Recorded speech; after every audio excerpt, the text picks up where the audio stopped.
திருமந்திரத்துல சொல்லப்படாத பொருள்களே இல்லை.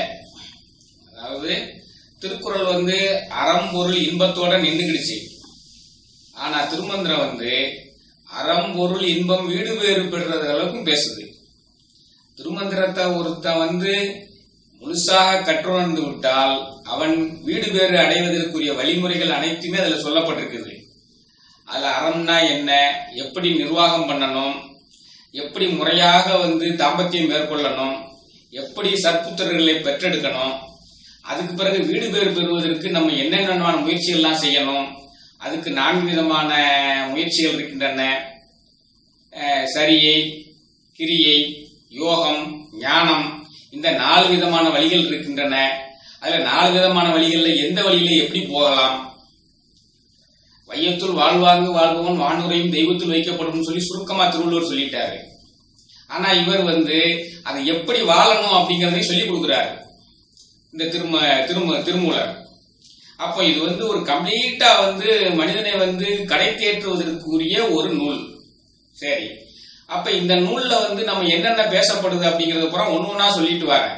இது எதுக்கு சொல்லிட்டு வரேன் அப்படின்னா, திருமந்திரத்துல நீங்க இல்லாத விஷயங்களே இல்லை. அப்ப எல்லாரும் வாழ்க்கையில இதை படிக்க முயற்சி பண்ணணும்.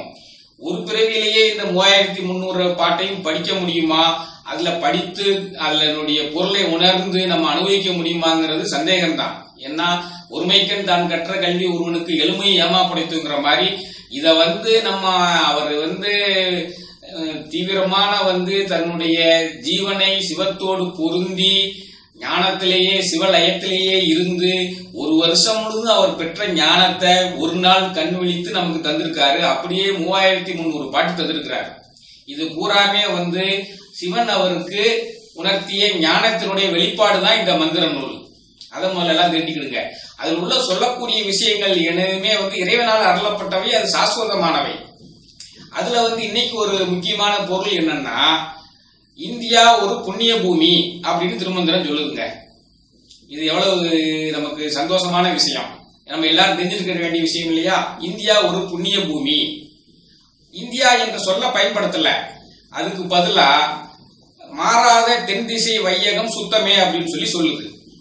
மாறாத தென் திசை வையகம் சுத்தமேன்னு சொல்லுது. மாணிக்க வாசகம் என்ன சொல்றாரு, தென்னாடுடைய சிவனே போற்றி எந்நாட்டவருக்கும் இறைவா போற்றி, அண்ணாமலையம் அண்ணா போற்றி கண்ணாரமுத கடலே போற்றி. அவரும் இந்த தென்னாடுடைய சிவனே போற்றி அப்படின்னு சொல்ல பயன்படுத்துறாரு. திருமூலர் மாறாத தென் திசை வையகம் சுத்தமேன்னு சொல்றாரு. அப்ப இந்த தென் திசை உள்ள நாடு தென்னாடுங்கிறது எது அப்படின்னு சொல்லி ஆராய்ச்சி பண்ணி பார்த்தோம்னா, புராண காலத்துல தென்னாடுக்கு வடக்க மேருமலை என்ற பொன்மலை எல்லையாகவும், அதுக்கு அந்த மேருமலைக்கு 3 பேர் இருக்குங்க. மேருமலை, பொன்மலை, மந்திரமலை எல்லாம் ஒண்ணுதான். அது வடக்க கைலாய மலைக்கு பக்கத்துல இருக்குது. தெற்க குமரி கண்டம் அப்படிங்கறத சொல்லுது. தெற்க குமரி கண்டம்னு ஒண்ணு இருந்திருக்குங்க. அப்போ இது 2க்கு இடைப்பட்ட எல்லையை பாத்தீங்கன்னா அது கிட்டத்தட்ட பூரா இந்தியாவை தான் கவர் பண்ற மாதிரி இருக்கு. அப்ப இந்தியா ஒரு புண்ணிய பூமிங்கிறதுக்கு திருமூலர் பல விளக்கங்களை சொல்றாரு. அதைத்தான் இன்னைக்கு நான் உங்களுக்கு சொல்ல போறேன். அதுக்கு முதல்ல தென்னாட்டினுடைய வடக்கு எல்லை மேருமலைங்கிறது உங்களுக்கு ஈஸியா விளங்கிடும். அது நீங்க இமயமலையை மனசுல வச்சீங்கன்னா அதுக்கு உங்களுக்கு அதனுடைய எல்லை என்னங்கிறது தெரிஞ்சிருது. தெற்க குமரி கண்டம் இல்ல லெமூரியா கண்டம்னு ஒண்ணு இருந்திருக்குதுங்க.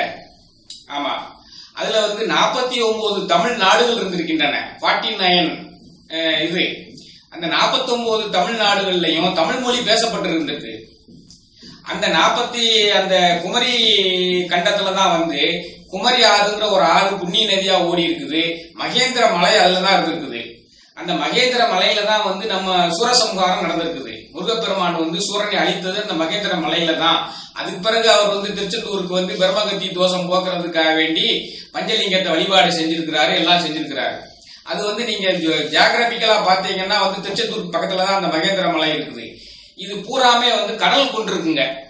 கடல் கபலீகரம் செய்திருக்கிறது. கடல் கபலீகரம் செய்யும் என்பதை முன்னக்கூட்டியே கண்டறிந்த திருமூலர் தான் ஒரு வார்த்தை பயன்படுத்துறார். என்ன வார்த்தை பயன்படுத்துறாரு? மாறாத தென் திசை வையகம் சுத்தமே. ஒரு காலத்துல எப்படினாலும் இந்த தென் திசை வந்து மாறப்போகுது, அந்த குமரிக்கண்டம் வந்து மூழ்க போகுது. அப்ப அந்த மூழ்காத குமரிக்கண்டத்தையும் சேர்த்துதான் வந்து இந்த உள்ள தென் திசை வையகம் சுத்தம் அப்படிங்கிறார். இப்ப அந்த பாட்டை உங்களுக்கு சொல்றேன். இந்த பாட்டு வந்து மிகவும் அற்புதமான பாடல். பெருமைமிக்க இந்தியாவில் நம்ம பிறந்தவங்க பெருமைப்பட வேண்டிய விஷயம், தெரிஞ்சிருக்க வேண்டிய இந்த பாடலுங்கிறதுனால இது இன்னைக்கு எடுத்து சொல்லணும்னு பார்த்தேன். அந்த பாட்டு வந்து ஈரான கன்னிகுமரியே காவிரி, ஈரான கன்னிகுமரியே காவிரி, வேறான வெற்புயலில் நவதீர்த்தம், வேறான வெற்புயலில் நவதீர்த்தம், பேரான வேதம் ஆகமம் பிறத்தலால், பேரான வேதம் ஆகமம் பிறத்தலால் மாறாத தென்திசை வையகம் சுத்தமே. இந்த பாட்டுல பாத்தீங்கன்னா மாறாத தென்திசை வையகம் என்பது கடலால வந்து அழிக்கப்படுவதற்கு முன்னால உள்ள அந்த குமரிக்கண்டத்தை உள்ளடக்கிய 49 தமிழ்நாடுகளை குறிக்கிறது. அது வரைக்கும் கன்னியாகுமரியும் தாண்டி உள்ள குமரிக்கண்டம் வரைக்கும் உள்ள நாடு. அது மேருமலையிலிருந்து ஆரம்பிச்சதுன்னா கிட்டத்தட்ட நம்ம இந்தியாவினுடைய நீள அகலம் தான் அதுல வந்து பேசப்படுது. அப்ப இது ஏன் வந்து புண்ணிய பூமின்னு அவர் சொல்றாரு? ஈரான கன்னிகுமரியே காவிரி. 2வது வரியில பாருங்க, வேறான வெற்புயல் நவதீர்த்தம். வெற்புங்கிறது வந்து மலைங்க, புண்ணியமான மலைகளுக்கு வெற்புன்னு சொல்லி பேரு. சாதாரணமான மலைனா மலைன்னு சொல்லிடுவாரு. இது வந்து வேறான வெற்புயலில் 7 மலைகள் வந்து புண்ணியம்ங்கிறாரு. அந்த 7 மலைகள் என்ன? முதல்ல கைலாய மலையிலிருந்து ஆரம்பிக்கிறாரு. கைலாய மலையிலிருந்து அவர் தென் திசைக்கு வந்த ஒரு திருமூலர், ஆளுக்கு ஒரு திசைக்கு போனாங்க 4 பேரும். அதுல தென் திசைக்கு வந்த ஒரு திருமூலர் கைலாய மலையை கண்டாரு. இமயமலை, மேருமலை, மேருமலைக்கு அடுத்தது விந்திய மலை, விந்திய மலைக்கு அடுத்தது ஏமகுட மலை, ஏமகுட மலைக்கு அடுத்தது நீலகிரி மலை, நெடதமலை. இந்த 7 மலைகளுக்கு தான் வந்து புண்ணிய மலைகள்னு அவர் சொல்றாரு. வேறான வெற்புயலில் இந்த 7 விதமான புண்ணிய மலைகள் இருக்கின்றன. புண்ணிய மலைகள்னா இந்த கைலாய மலையில சிவன் இருக்கிற மாதிரியும், அந்த மேருமலையை வந்து சிவனே வந்து வில்லாக வளைத்ததுனாலையும், மேருமலையை அவர் வந்து மத்தாக பயன்படுத்துறதுனாலையும், இந்த மாதிரி எல்லாம் வந்து புண்ணிய காரியங்களுக்கு இறைவன் சம்பந்தப்பட்ட மலைகள்னு அர்த்தம். புரியுதா? அதனாலதான் வந்து வேறான வெற்புயலில் நவதீர்த்தம். இங்க 9 புண்ணிய நதிகள் ஓடுகின்றன சொல்லிடுறாரு. அந்த 9 புண்ணிய நதிகள் 2வது வரியில வந்து புண்ணிய நதிகள்னு சொன்னதுனால அந்த முதல் வரியில் உள்ள ஈரான கன்னிகுமரியே காவிரி அப்படிங்கிறது வந்து ஈரான கன்னிகுமரிங்கிறது எப்படி வந்து குமரி கண்டத்தை குறிக்குதோ அதே மாதிரி காவிரி நாட்டை குறிக்குதுங்க. ஏன் வந்து காவிரி நாட்டை மட்டும் சிறப்பித்து சொல்றாருன்னா, காவிரி நாடு பாயக்கூடிய அந்த மாவட்டங்கள்ல வந்து நிறைய புகழ்பெற்ற சிவஸ்தலங்கள் நிறைய இருக்குதுங்க. இந்த கும்பகோணத்தை சுத்தி நீங்க பாத்தீங்கன்னா வந்து நவகிரகங்களுக்குரிய பரிகார ஸ்தலங்கள் பூராமே வந்து சூரியன், சந்திரன், செவ்வாய், புதன், வியாழன், வெள்ளின்னு சொல்லி எல்லா பரிகார கோயில்களும் அங்க இருக்குங்க. அதோட வந்து திருவாவடுதுறை, அங்கதான் வந்து திருமந்திரம் வந்து தோன்றிய இடம் ஸ்தலம் வந்து திருவாவடுதுறை. திருவாவடுதுறையில் உள்ள அந்த அரச மரத்தின் கீழே உட்கார்ந்துதான் அவரு 12 காலம் வந்து தவம் இருந்து தன்னுடைய ஜீவனை சிவனோடு பொருத்தி ஆண்டுக்கு ஒரு பாடல் வீதம் 3000 பாடல் தந்த இடம் திருவாவடுதுறை. அதுக்கு பிறகு பாத்தீங்கன்னா திருவாரூர், அங்கதான் வந்து நம்ம நந்தீஸ்வரர் வந்து பிறந்தாருங்கிறத ஏற்கனவே பார்த்திருக்கோம். ஜபேஸ்வரன் அப்படிங்கிற பேர்ல வந்து நந்தீஸ்வரர் அங்கதான் பிறந்தாரு. அவர் திருவாரூர் குளத்துலதான் வந்து தவம் செஞ்சு ஞானம் பெற்றாரு, நந்தீஸ்வரன் பேரையும் பெற்றாரு அப்படிங்கறதெல்லாம் பாக்குறோம். அப்ப இந்த மாதிரி காவிரி நாட்டினுடைய சிறப்பை உணர்ந்துதான் முதல் வரியில வந்து ஈரான கன்னிகுமரியே காவிரி. அந்த காவிரிங்கிறது வந்து காவிரி நாட்டை நாம் எடுத்துக்கொள்ள வேண்டும். காவிரி நாடுங்கிறது வந்து இப்போது உள்ள தர்மபுரி, சேலம், ஈரோடு, நாமக்கல், கரூர், திருச்சி, தஞ்சாவூர், மயிலாடுதுறை, இப்படி வந்து இந்த காவிரி பாயக்கூடிய அந்த டெல்டா பகுதிகளை பூராமே வந்து அவங்க இந்த மாதிரி காவிரி நாடுன்னு சொல்லியிருக்காரு. சோழநாடு சோறுடைத்துங்கிற மாதிரி அதையும் ஒரு புண்ணிய பூமியா கருதுறாரு. அப்ப அந்த குமரிக்கண்டம் அப்படிங்கிற ஒரு புண்ணிய கண்டம் இருந்திருக்கிறது. ஏன்னா தேவமொழியாக தமிழ் மொழியை பேசக்கூடிய 49 நாடுகள் அங்கு இருந்திருக்கின்றன. புண்ணிய ஸ்தலங்கள் நிறைய பெற்ற காவிரி நாடு இருந்திருக்கிறது. இதெல்லாம் வந்து இந்தியாவுடைய பெருமைக்கு காரணம் என்று அவர் கூறுகிறாரு. அதன் பிறகு புகழ்பெற்ற 7 மலைகள், புண்ணிய மலைகள் இருந்திருக்கின்றன. கைலாய மலையிலிருந்து தொடங்கி இமயமலை, மேருமலை, விந்திய மலை, ஏமகுட மலை, நீலகிரி மலை, இந்த மாதிரி வந்து 7 மலைகள் இருந்திருக்கின்றன. நவதீர்த்தம், வேறான வெற்புயலில் நவதீர்த்தம்னு அவர் என்ன சொல்றாரு? நவதீர்த்தம்னா கங்கை, யமுனை, சரஸ்வதி, காவிரி, இதுலதான் வந்து இந்த ஆறுக்குரிய காவிரி இங்கதான் வருது. கங்கை, யமுனை, சரஸ்வதி, காவிரி, கோதாவரி. கோதாவரிக்கு புஷ்கரணிங்கிற ஒரு ஆறு, கொற்றாமரைங்கிற ஒரு ஆறு, நம்ம தாமிரபரணி ஆறு, பிறகு குமரிக்கண்டத்துல குமரி ஆறுன்னு ஒரு ஆறு ஓடி இருக்குங்க. இந்த 9 ஆறையும் தான் நவ தீர்த்தம், புண்ணியமான தீர்த்தம்னு சொல்றாரு. ஏன் புண்ணிய தீர்த்தம்னா கங்கா, யமுனா, சரஸ்வதி, கோதாவரி, தாமிரபரணி, காவேரி எல்லாம் ஸ்ரீராமரனுடைய பாதம் பட்டிருக்குங்க. அதே மாதிரி தாமிரபரணியே அகஸ்தியருடைய சிறப்புனால உண்டாக்கப்பட்ட இடம், அகஸ்தியர் கால் நினைந்த இடம், அதனால புண்ணிய தீர்த்தம்ங்க. இப்படி மகான்களினுடைய கால் பற்ற ஆறுகளை தான் புண்ணிய தீர்த்தம்கும். அப்படி 9 தீர்த்தங்கள் இருக்குதுங்க. இந்த 9 தீர்த்தங்கள்லயும் ஒருத்தன் வாழ்நாள்ல மூழ்கிட்டாங்கன்னா அவனுடைய பாவம் கரைந்து விடும் என்பது நிச்சயமான நம்பிக்கை.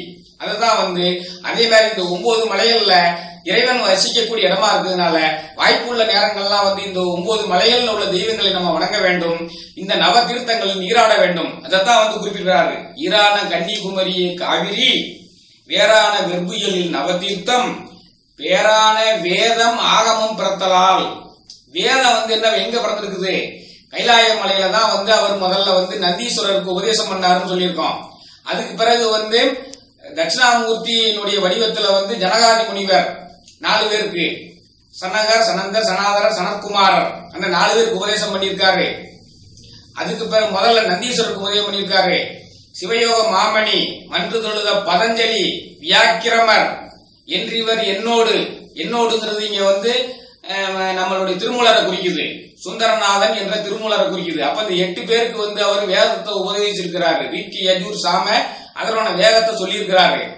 வேதங்கள் ஆகமங்கள் பிறத்தலால். ஆகமம் என்னது? சுந்தர ஆகமம்.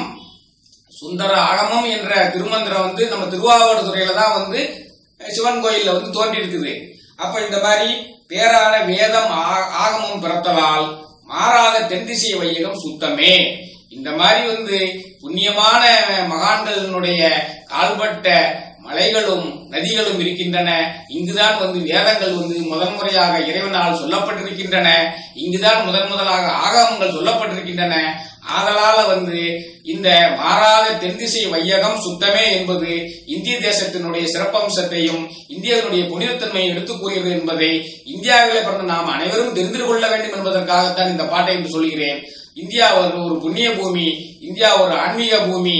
இந்தியாவில் பிறப்பதற்கு எல்லோரும் பெருமை செய்திருக்க வேண்டும், புண்ணியம் செய்திருக்க வேண்டும். பாரத நாடு பழம்பெரும் நாடு, நீரதன் புதல்வர் இந்நினைவு அகற்றாதீர், நீரதன் புதல்வர் இந்நினைவு அகற்றாதீர் என்று சொல்லி இந்த உரையை நிறைவு செய்கிறேன். பார்த்தவர்கள் நண்பர்களுக்கும் மற்ற குழுக்களுக்கும் பகிருங்கள். அனைவரும் பார்த்து முடித்தவுடன் தவறாது சேனலை சப்ஸ்கிரைப் செய்யுங்கள். நன்றி, வணக்கம்.